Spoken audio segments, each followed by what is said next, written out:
po si Ginoong Ralph Sarah.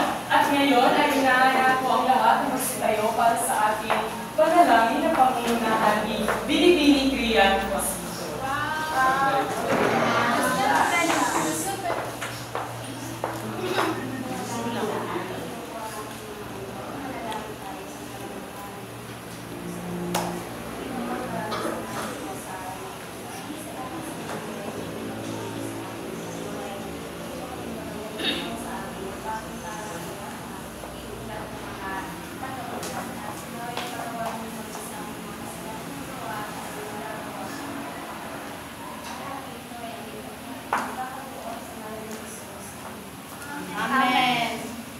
Bago kayo magsiumo, may gagawin kayong pangkasigilang gawain na napangyanahan ni Binibining Alikan.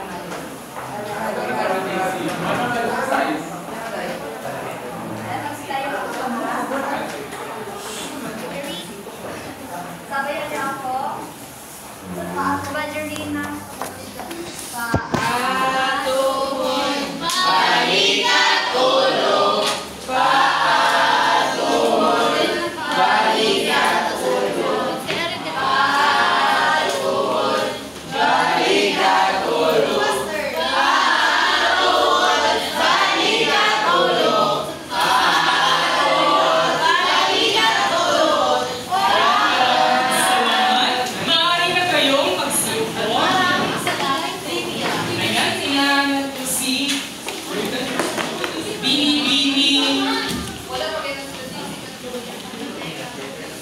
Nasaan si Binibining Maraya? Wala. CR pa. Sino yung kasunod ni Binibining Maraya? Maaari ko ba magkakaroon ng trivia sa araw na ito? Lapis. Lama. Maaari pumunta dito sa harapan kung ano ang kanyang bahagi sa baso kung ano ang kanyang trivia sa kampo na ito.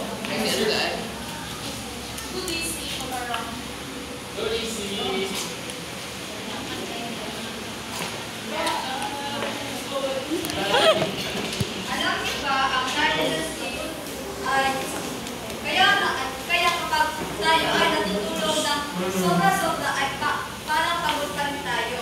Dahil ito ay kapag you will feel a better feeling when more sleep because you wake up feeling calmer or completely rested.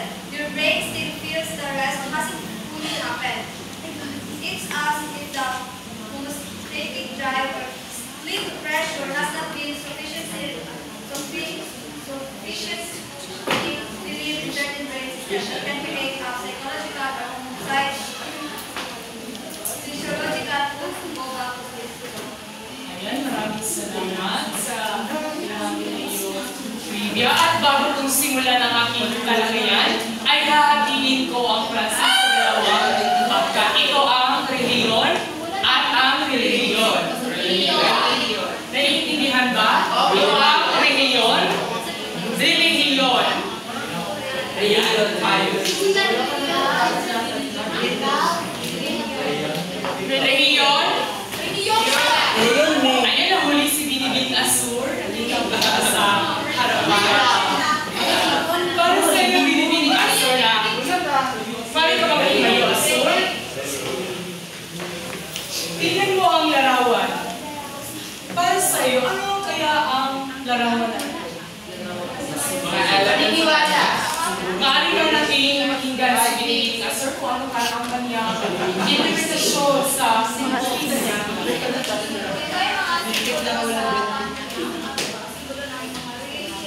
Mga simbolo ng reliyon. Maraming salamat. Reliyon. Ayan, Ginoong Suzubrado. Para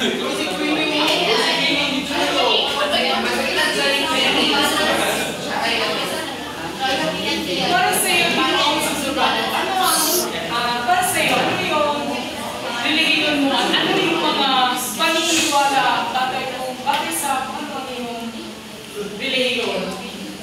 Ang religion ko pa is RC, Roman Catholic. Then, ang paniniwala niya is based sa Bible. Ayan, maraming salamat. Lahat Tama. At aming itatalakay at tatalakayan ay tungkol sa the globalization of religion. Religion.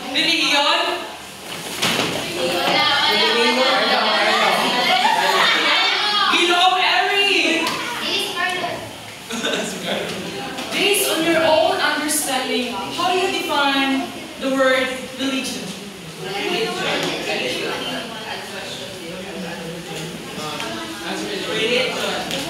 word itself, religion. So ito ay, it is the belief of either a group of people of a country or religion. We have different religions across the globe. We have the Roman Catholic, Islam, the Hindu, Taoism. Lahat ng mga, maraming salamat Larry, lahat ng mga sinabi ni Larry ay aalamin natin kung ano nga ba ang kasaysayan o ang kahulugan ng mga iba't ibang relihiyon sa ating bansa. Hindi lamang sa ating bansa, maging sa ibang mundo o sa across the world. Ang relihiyon, ito ay ang layunin na magbigay ng koneksyon at banal o mga supernatural na mga dimensyon. Halimbawa, sa relihiyon ay may pinaniniwala o may sinasamba natin na isa lang ang Diyos. Diba? At mga ibang relihiyon din na nagsasabi na nagsisimula ang relihiyon sa tinatawag natin ng mga espiritu. Tama ba? At anumang mga supernatural. At ang mga bagay na ito ay hindi ginagawa na mag-iisa lamang. Sa relihiyon ay hindi lamang isa lamang tao ang kanyang pinaniniwalaan. Dito matatawag na relihiyon kapag ang isang lipunan o ang komunidad o ang isang bansa ay may isang relihiyon na pinaniniwalaan o di kaya tinatawag na pinaniniwalaan ang kanilang kultura, ang kanilang tradisyon. At dito sa relihiyon ay ito ay nagiging mahalagang persang panlipunan na nabuugnay sa mga tao sa pananampalataya at batay din sa kultura. Pinaniniwalaan ng mga Kristyanismo o mga Christians. Sino dito mga Christians?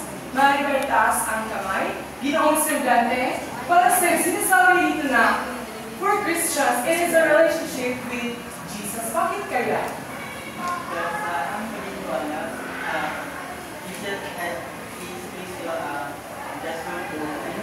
Yes, tama no? Na pinaniniwalaan ng mga Kristyanismo na kaya sinasabi, ano ba yung verse na John 3:16? Ginoong, Romanilus, ano nga ba ang nakasulat? Tungkol sa John 3:16. John 3:16, for God so loved the world, He gave His only begotten Son, and who believes in Him shall not perish and have an everlasting life. Tama, palapakan po natin si Ginoong. Ayan ang gawin po ng mga Kristyanismo na may relasyon sila sa Panginoon. At naniniwalaan din ng mga Muslim. Sino yung mga Muslim dito? Pinaniniwalaan ng mga Muslim na saklaw dito sa lahat ng aspeto ng buhay, maging sa kanilang ugali, tradisyon, pagkain, kultura, at di ba pa. At pinaniniwalaan nila na tinatawag nila ang kanilang tinatawag na si Allah. Na kung saan na dito ay pinaniniwalaan ng mga Muslim na si Allah ang Lord. At halimbawa rin dito sa Muslim, kaya ang relihiyon para sa kanila ay maging gabay sa pang-araw-araw at maging sa aspeto ng mga spiritual. At ang relihiyon din ay nakabatay sa realidad. At dito ay nakapokus o kanilang mga iba't ibang mga paniniwala, bagkus ay iba't iba ang kanilang perspective na tinatawag nila sa batay sa relihiyon. At sinasabi rin ni Lanuza and Rimondo, 2016, however, for his functional definition, Religion is anything that provides an individual with the ultimate meaning that organizes his or her entire life and worldview. Lahat ng mga tao ay may iba't ibang mga pananaw batay sa kanilang relihiyon. At lalo na ay hindi natin ito tinatawag natin ay judgment dahil iba kasi yung mga paniniwala nila dahil sinusunod lamang nila kung ano ang nakabatay sa kung ano ang tama at kung ano ang mali. Ayan, makikita natin no, sa isang word na mas marami sa across the world ang relihiyon na Catholic. At maging tatalakay ko mamaya kung ano ang pagkakaiba nito bagay sa mga religious organization upang mas malinaw. At makikita natin no, na mas lumalawak pa talaga yung Kristyanismo. Maging ang mga pangalawa ay ang ano ba yung mga pangalawa? Islam. Mga Islam. Mga Islam. Mga saan? Nakikita nito sa ating tapos, sa taong ngayon, 2020 na kung saan mas lumalaganap pa talaga ang mga Islam sa buong 2025 sa buong mundo ay ang Islam, Sunni at mga pangalawa ay ang Christian Roman Catholics. Ngayon ay pag-uusapan natin kung ano kaya ang mga iba't ibang organisasyon ng mga relihiyon sa ating bansa, maging sa iba't ibang bansa. Wala pa. At ganito ang religious affiliations in the Philippines sa taong 2020 na kung saan ayon sa Philippine Statistics Authority na namumuna ang Roman Catholic at kung mga pangalawa ay ang Islam. So, sunod namin, INC, Seventh-day Adventist, Agipay, malalaman natin kung bakit kaya nabuo ang Iglesia ni Cristo, mga Methodist Church, mga Seventh-day Adventist Church, ano pa? Pentecostal, ano pa?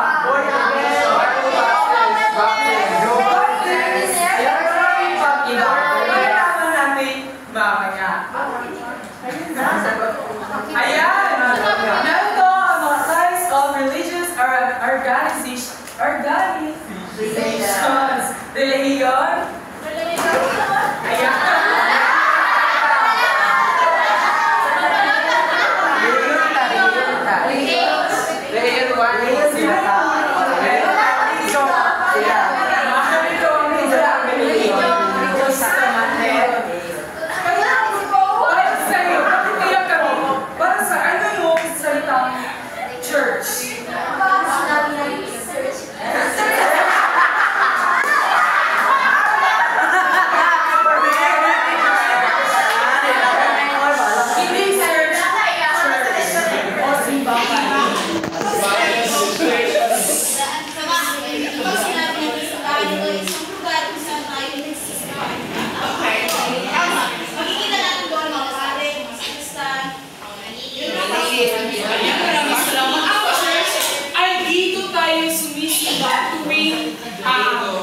Sabado, hindi kaya tuwing linggo. At lalo na kung may mga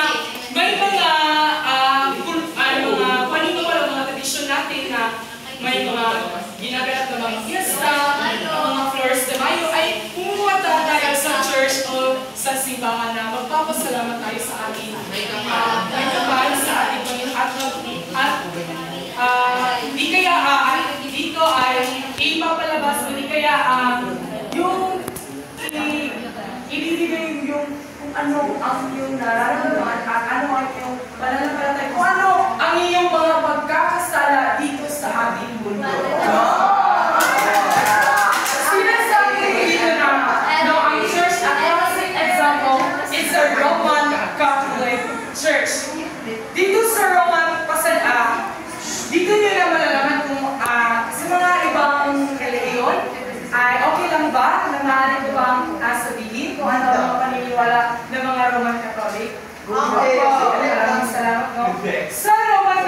kapag ang isang mag-asawa o ang kanang tinatawag natin na mag-asawa talaga, kapag may pinapanganak o ang isang lalaki ay isang Roman Catholic at ang isang babae ay Roman Catholic at kapag may alas ka ay maging miyembro ng Roman Catholic. At dito ay sinasagawa sa taong ang bata pa lamang ay ginagawa ang baptism.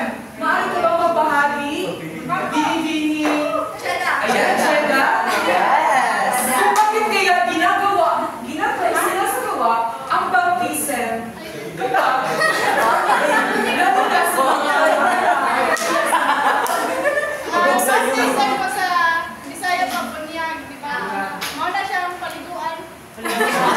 bakit kaya?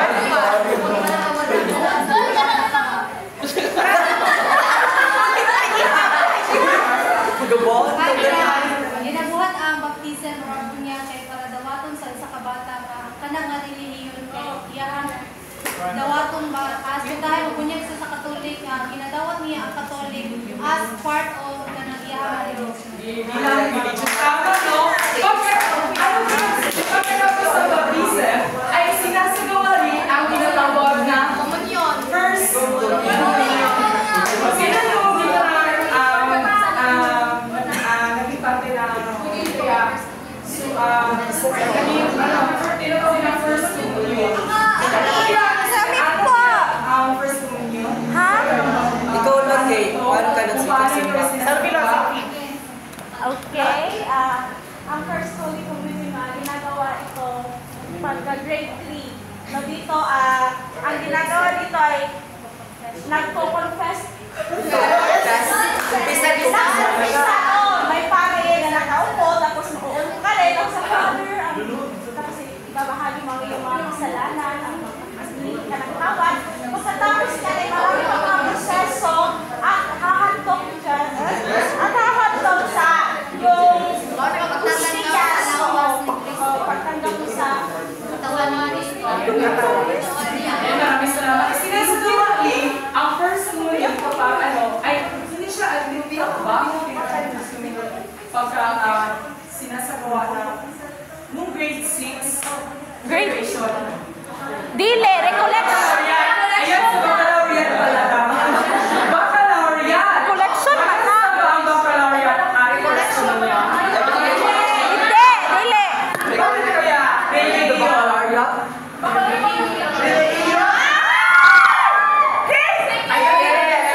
Reporter na siya.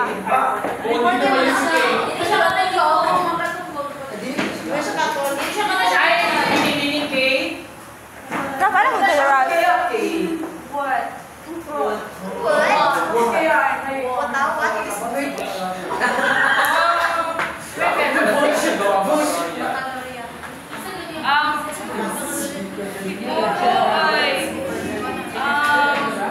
Isa na rin itong gawain para magpasalamat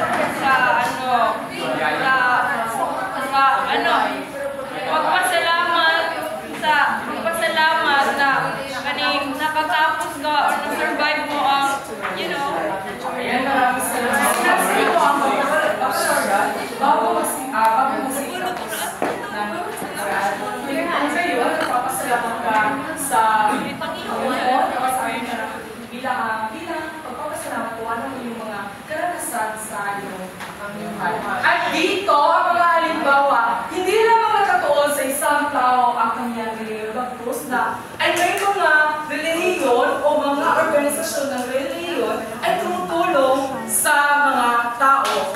At ito, ang isang halimbawa ay ang Catholic Bishops Conference of the Philippines. Dito ay pinagsama ang mga pastoral na mga kapataran at programa at gumagawa sila ng mga gabay at proyekto para sa buong simbahan sa bansa tulad ng mga kumpanya para sa kabataan, edukasyon at moralidad. At sila ay tumutulong sa mga mahihirap mahirap, lalo na dito sa Pilipinas na kung may mga sakuna, ay tumutulong ang Catholic Bishops' Conference of the Philippines sa pinag-uusapan nila kung paano nila, kung ano ang kanilang nais gawin upang sa ganun ay makatulong sa kanilang mga kababayan sa mga tao. At dito rin, hindi naman nakatuon dito ang tinatawag na tumutulong sa mga tao. Sila ay naglalabas ng mga pastoral letters tungkol sa mga isyong panlipunan. Kagaya na lamang ng eleksyon at mga katiwalian ng mga gobyerno at mga karapatang panatao. At sila ay nakikilahok sa mga relief operations tuwing may sakuna. Pangalawa naman ay ang Knights of Columbus Fraternal Association of the Philippines Incorporated. Narinig niyo na ba ang Knights of Columbus? Opo! Knights of Columbus? Yes! Columbus Rayon?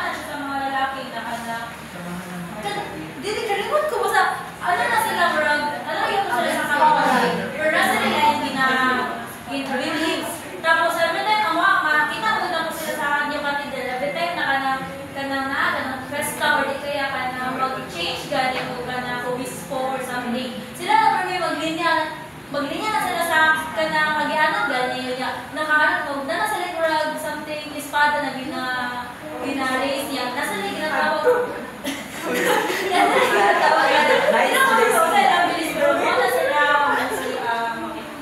Ayan, maraming salamat. Ang organisasyon ng Knights of Columbus ay isang world largest Catholic fraternal organization with 32 million na mga people dito. Sa organisasyon na ito ay mga lalaki lamang ang bawat kapasitan.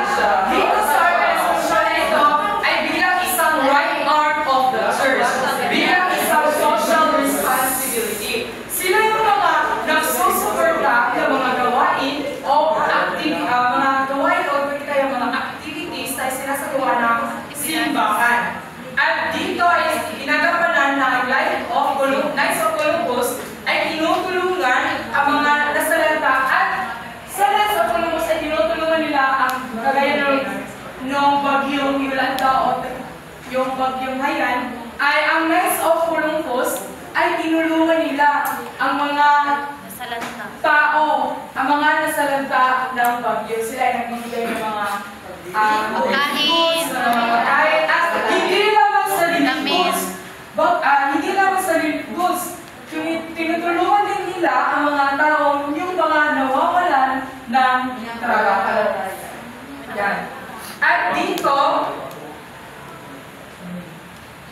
At dito sa Knights of Columbus ay tinutulungan ay di ba po dito ay nakatulong lamang sa mga lalaki bilang isang tinatawag na Knights or other words sa Knights ka ano pala sa Kristan ay binibigyan sila ng tinatawag na scholarship at educational assistance. Okay, magseminaryo na sila. Para mabigyan sila ng suporta at dito naman daw sa Knights of Columbus na hindi lang sa Pilipinas. Nagsimula ang Knights of Columbus sa US at nagbibigay ng pondo ay ang Supreme Council ng Knights of Columbus. Naiintindihan ba? Yes po. Ayan, pangatlo naman sa church na organisasyon ay ang Catholic Women's League Charity Work at Loyalty. Yung mga babae na tinutulungan nila ang mga tao na nasalanta at hindi lamang sa mga taong nasalanta, lalo na sa nagsagawa rin sila, bakit sa aking pananaliksik na nagsagawa rin sila ng mga feeding programs, lalo na sa mga bata, lalo na nagbibigay sila ng mga, lalo na sa mga mahihirap na mga tao, nagbibigay sila ng tulong, kaunting tulong. Sa Charity Women's Day. Naiintindihan ba ang church? Yes, we are Ayan, church, yes. simbahan. Yes. Pangalawa ay ang set. Ang set o ang sa wikang Pilipino ay sekta. Ito ay isang relihiyon na lumihis o di kaya tinatawag na humiwalay mula sa isang malaking relihiyosong tradisyon. At dito natin malalaman ang sect o ang sekta, relihiyon, yan binibining Regina Velasquez. ano yung paglaw mo si Sam? Ano yung bakit mo bang iyan tulad sa iyong relihiyon? Ano yung relihiyon? You will go po kagaya lamang ng mga relihiyon sa Christian ko ay hindi po sa ang dilit na ng religion, like for example CLC. CLC is ganahan siyang sector like CLC Manini, CLC Tapo, CLC Davao, like same religion sa different sector kahit hindi man kay by placement is naabig na siya isa kasekta nga na ay prime minister na ay mga pastors yung dumalaan na siya na ang church. Muna ko understanding ko please. Maraming salamat. At ganito ang mga sekta. Ito, Christianity, ito ay ang religion. Sa pagdaan ng mga panahon, ang mga tao ay may iba't ibang paniniwala, iba't ibang tradisyon at nila. Bakit sa kanilang interpretasyon sa kanilang pinaniniwalaan? Kagaya na lamang sa Christianity, ay may tatlong sekta na. Ito ay ang Roman Catholicism, Protestantism, at Orthodox Christianity. Maging sa Islam ay Sunni Islam, Shia Ismailis o Seveners sa Hinduism, may 4 ding mga sekta, at Buddhism ay ang Theravada, Mahayana, Vajrayana, at Judaism or Orthodox, Reform, Conservative, Reconstructive, at Torah. Ito. So, sekta ay ito yung mga naintindihan ba ang sekta? Yung kagakunwari, ako bilang isang Roman Catholic, ako ay ang reliyon ko Roman Catholic. Ngunit, bago pa man maging sekta, ang isang Roman Catholic o di kaya ang Protestantist ay ito ay isang Christianity o ang Catholicism. Naintindihan ba? Gamay?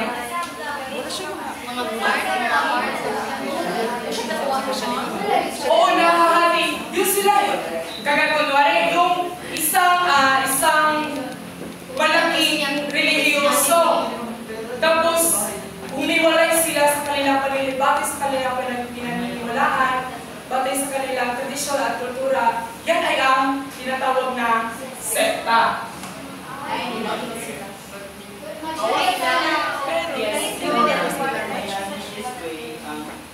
For example, Christianity, buo siya na, and then along the way, sa mga members, and then naman sila ng interpretations. For example, nabasa ko ng Bible dahil ng interpretation, Bible, di sila as in agree sa kung sila nasa Bible, so nag-share sila along sa mga members nila na nag-uyin po sila, so nag-uos sa relation, mga tinatawag na sekta. Ayan, Boros, naintindihan ba? Basic, kita na isa po ang sekta is yung mga pinaniniwalaan talaga natin, yung ang kinalakihan natin, gaya na lamang ng Islam, yung kinagaulian talaga nila na ang ilang ginasamba kay si Allah. So, maon ang kanang sekta. Ang Christianity is kato na siyang nag-group of people like sa Roman Catholic. Ang Roman Catholic kay na-part siya sa Christianity, nalahi lang siya sa Protestantism like kuan kay katong giingon niya na ning hawa siya katungod dili sila parehas o kanang gituuhan. Pero Christianity gyapon siya. Religion tong nagkuan. Ang Christianity is kato ilang kultura na ilang gidak-an kung ilang silang naandan kuan. Ayan, gusto pang halimbawa, yung INC, Iglesia ni Cristo, ito ba ay isang sekta? Reliyon? Binibining Claire? Kaya, Iglesia ni Cristo, ito ba ay isang sekta? Oo. Bakit? Dahil parang ano din siya, kanang uri din siya ng Christianity, pero iba lang yung tawag niya. So, ang dating ngayon, ano siya, sekta siya.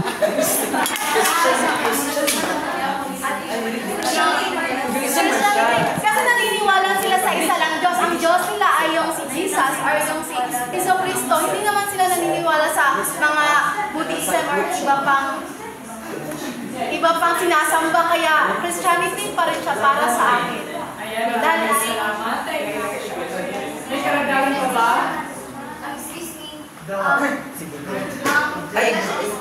Organization this year, kay before, when I was INC pa member, ito wala ko na kayo Christian, kay sa akong paniniwala is kapag makauyag ka o dili INC, matiwalag ka. So, organization na siya kay ang Iglesia ni Cristo, same lang ang paniniwala, dili si Jesus ang ginapaniwala, which is ang Ama. Ganaan kay mas higher si Jesus is, ano lang na siya, like, siya lang ang sinusubo, which is na ang Father, which is ang Ama. Moto siya ginapaniwalaan sa INC ko, based on my own experience as a member.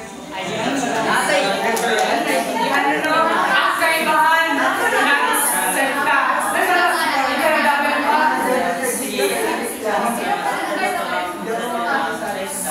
For example, ipala sa perspective na to, ang isa ka religion, isa na kahoy, diba?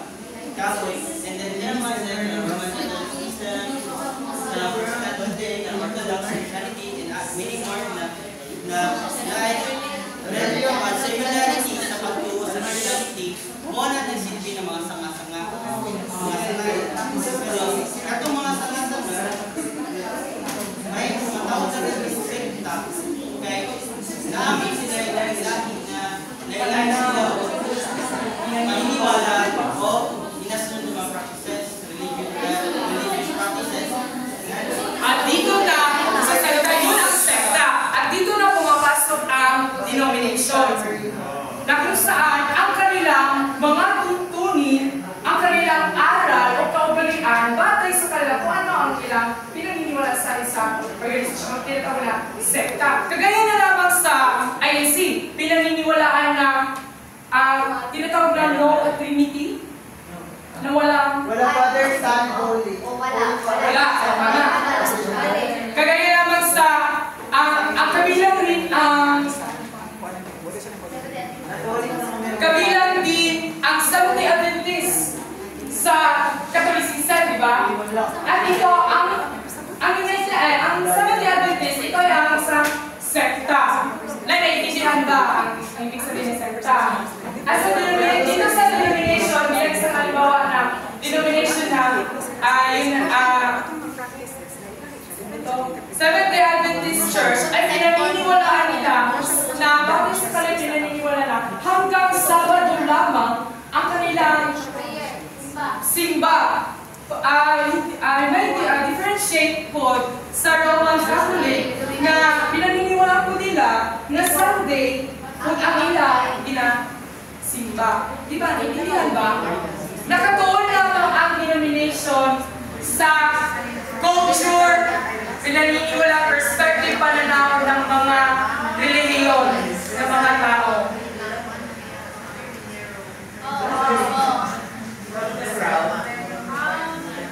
Ngayon nalaman namin ang church, ang kabuuan, gaya ng halimbawa kanina na ang church ay ang kabuuang tawag sa isang pakat na relihiyon, ang Christianity, sa atin na merong pagkakaiba pag nagkakaroon ng mga sects. Ito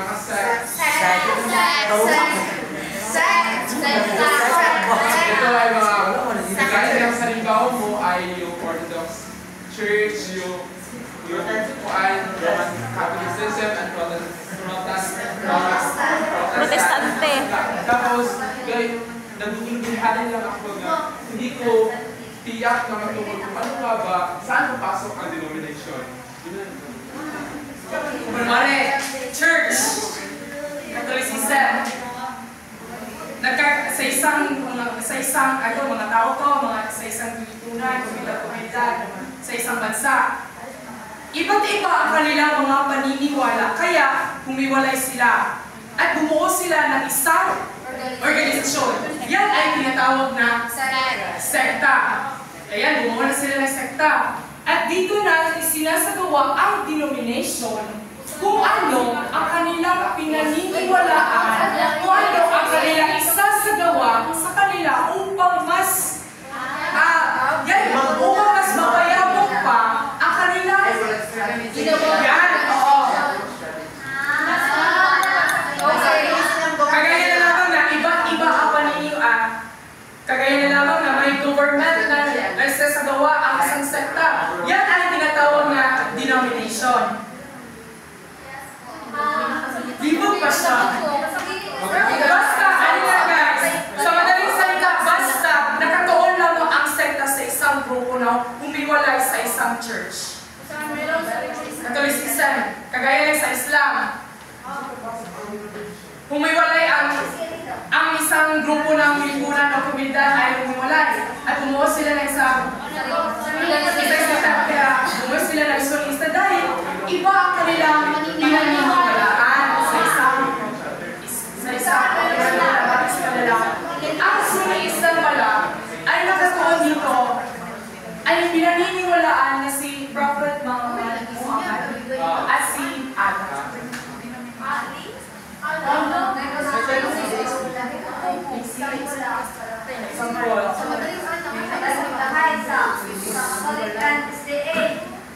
Ang Catholic is Christianity. Ang SDA is also a Christianity. So, ang tawagan na sa ilahan na dua sekta. Nasulod ang denomination, example silang pagsimba, araw na pagsimba nila. Sa SDA, Sabado. Sa Catholic, Linggo. Bata yan sa kanilang iba't ibang paniniwala. Sa SDA, kaya naging Sabado ang kanilang pagsimba dahil sa binasin nila ito sa kalendar. Ang 7th day daw is Sabbath day. Sabbath day ang Sabado sa Katoliko, para sa Katoliko, ang huling araw ng linggo ay ang linggo, kaya yun ang tingpang-record sa mga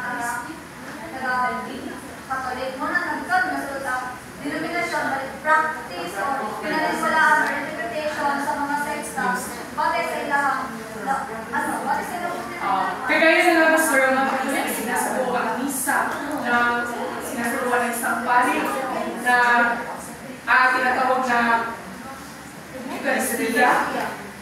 Ayan. Di ba iba yung pinaniniwalaan din ng Seventh-day Adventist at pinaniniwalaan din ng Adventist? Pero, Christian din sila. So, okay natin pa-use din kung yung sex at denomination. Ayan, may nandito ako ba kayo?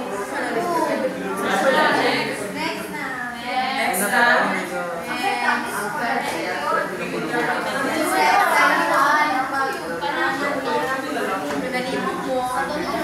Kagaya na lang yung sa halimbawa, ang Jehovah's Witnesses. Kilala sila sa pangangaralang sa bahay-bahay. Hindi naniniwala sa traditional celebration tulad ng Pasko at Kaarawan. Birthday. Yan ay ang Jehovah's Witnesses. Saksi ni Jehovah. Tapos, ang Seventh-day Adventist Church, naniniwala sila na ang Sabado ang unay na araw ng pagsamba na may hindi sila sa kalusugan at pag-iwas sa mga karne, baboy at seafoods. Tapos sa Pentecostal ay pinaniniwala din nila na bawal daw nila Putlo nilang buhok.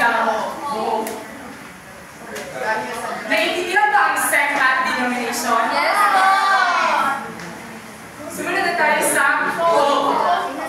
Ayan, ang cult, ito ay ang psychological manipulation na kung saan isang tao na nahihikayat sa kanyang mga miyembro o mga followers niya na siya lamang ang makakaligtas. O di kaya siya ang makakatulong sa mga tao upang may salba ang kanilang buhay sa God. At dito sa God ay tinatawag na social isolation. May nakikita ba kayong kulto na kung dito sa public places lang nagsasagawa na sa kaya nga tinatawag dito na social isolation dahil pumupunta sila sa isang remote area o di kaya sa mga bukid-bukid. Kaya dito, sinasagawa nila ang kanilang ritual, kanilang tradisyon, kung ano ang kanilang batis kanilang pinaniniwalaan. At dito, ay bagamat may struktura at pamumunong angkot, ay hindi karaniwang kinikilala bilang legitimate organisasyon. Dahil sa manipulasyon at kontrol sa miyembro, kaya nga sinabi ko kanina, ang paghiwalay sa lipunan at pagpanganib sa kaligtasan ng miyembro at publiko. Isa sa mga halimbawa nito, noong kasagsagan ng pandemya yun ata, yung kilala niyo ba si Senior Aguila? Aguila, opo! Sinasabi daw na ang grupong ito o ang Senior Aguila ay pinaniniwala, ay sa lugar ito ng Surigao, pinaniniwala ito ay kabilang sa isang kulto dahil iba't iba ang kanilang pinaniniwalaan, ang kanilang gobyerno, at ang kanilang na kung saan sinasagawa ang mga ritual paniniwala sa isang bukid. Sinasagawa nila. At dito, ang mga bata pa lamang ay isinasagawa nila din nila, ang mga bata pa lamang ay kanagaling sayo tayo sila makipagtalik sa hindi lang sa same edad, pero makipagtalik sila sa mga tigong na anak, Mga older people. At ngayon ay wala na ito. Naambang. Yan, isa sa non-traditional, hence the term cult is often used in a negative way. Ay. Ayan, new religious movements and indigenous religious movements, ito ay may mga sariling doktrina at mga bagong grupo at ito ay makasaysayang kilusan sa nagsanay ng pananampalataya ang kanilang nasyonalismo at palipulang pagbabago. Isa sa mga halimbawa nito ay ang Rizalista na kung saan isa itong new religious movement na pinaniniwalaan nila na pinaniniwalaan ng mga matatanda na si Rizal daw ay babalik upang kanang magtatabag daw sa community, lalo na sa mga problems sa lipunan. Sinasabi nila, at ito ay sinasagawa nila. At dito pinaniniwalaan ng ilang grupo na si Rizal ay muling mabubuhay upang iligtas ang katusigan mula sa kahirapan at pang-aapi. Yan ay kaibahan ng mga types of religious organization. Naiintindihan ba ang church, sect, or sekta, denomination, cult, at ang new religious? Ngayon, religion. Kailan? How are religion and globalization interconnected?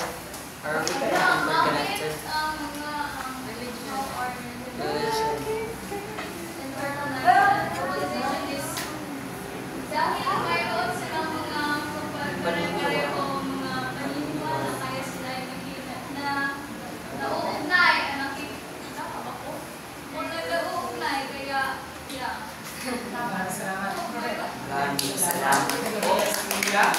Di ba ang globalization, ito ay interconnected between nations and other nations. At dito, sa globalization, influence of a country na kung saan sa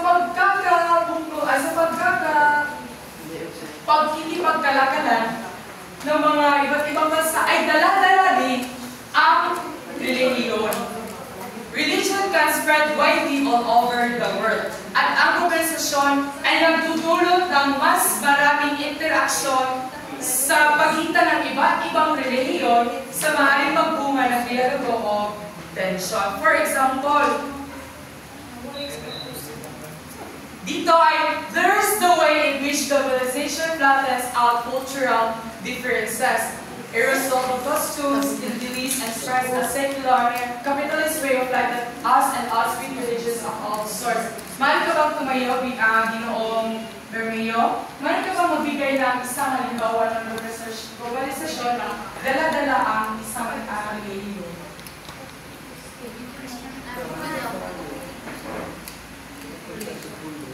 Nangyari na ito dati sa Pilipinas. Nang dumating ang mga anak ng Kastila ay kinalaganan nila ang kanilang paniniwala. Dala-dala nila ang kanilang paniniwala ang Roman Catholicismo sa atin. At dahil dito, ang mga lokal na paniniwala, ang paniniwala na kabate sa theoretic anarchism ng mga katutubo nating Pilipino ay napalitan na, dahan-dahan na napalitan at naakot na ang Roman na paniniwala ng dinala ng mga koloniya ng Castilla. Yes. Correct. Correct. At dahil ito, ang spread of religion through early stage of globalization, ang pilgrimage. Ito ay hinalayo ng mga lokal, kundi pati ng mga dayuhang halimbawa, ang mga Kristo ay mga tao ay pumupunta sila sa mga historical places. At dito, bumabalik sila sa bansa upang ibalik ang kanilang mga panahon. Pangalawa ay tourism. Dala-dala rin ang relihiyon sa globalisasyon dahil sa tourism. Dahil may mga iba't tao ay pumupunta sa mga iba't ibang lugar na may mga historical places o mga tinatawag na mga banal na mga lugar. Kaya na lamang ng Taj Mahal na ito ay dinadayo ng mga tao sa ibang mga At ang Silk Road. Ano ba ang Silk Road? Ang Silk Road, ito ay isang sinaunang ruta na kalakalan na nag-uugnay sa Asia, Europa at Africa. Halimbawa naman dito ay ang bukod sa seda at pampalasa ay naipapasa rin nila ang relihiyoso ideya tulad ng Buddhism mula sa India at China. At ang panguli ay ang cultural exchange na kung saan ay nagpapalitan ng mga kultura dahil sa paglawak ng kanilang kung ano ang kanilang dinadala na mga ilan sa relihiyon. At yun lamang po at maraming salamat.